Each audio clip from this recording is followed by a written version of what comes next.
A very good afternoon, all. I will be speaking on this debate, formal teaching of research methodology is must or optional. I will be going for must. So it cannot be optional, but the serious thing is it is not must too.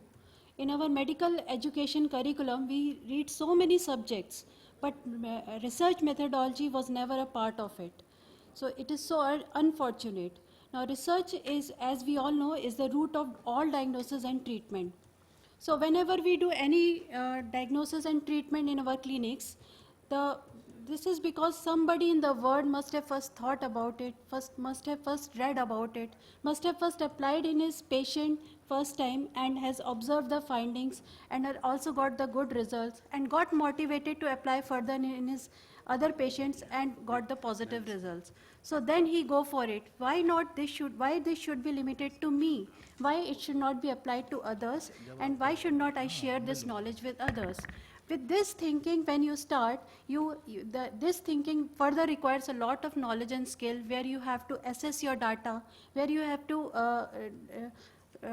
quantitate your data, and then you can write the manuscript, and then you think that it should be published in a peer-reviewed journal, and then the people can read about it.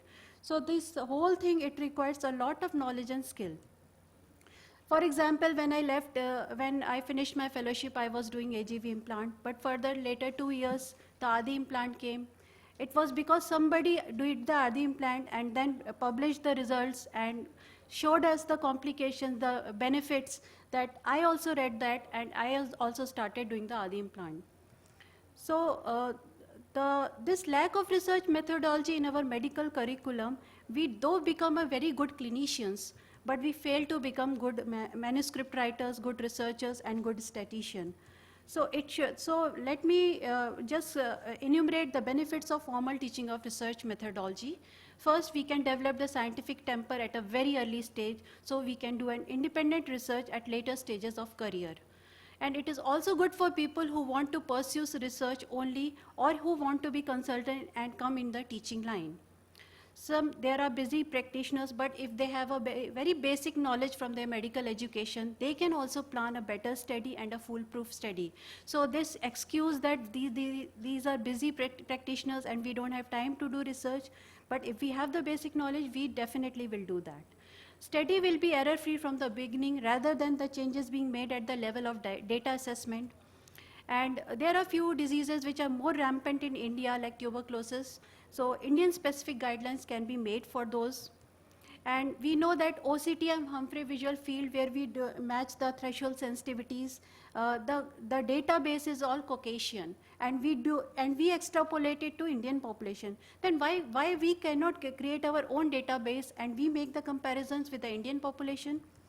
So an impact factor of Indian journals can be improved if we have the proper curriculum. So I see it like this, the elephant and the blind man.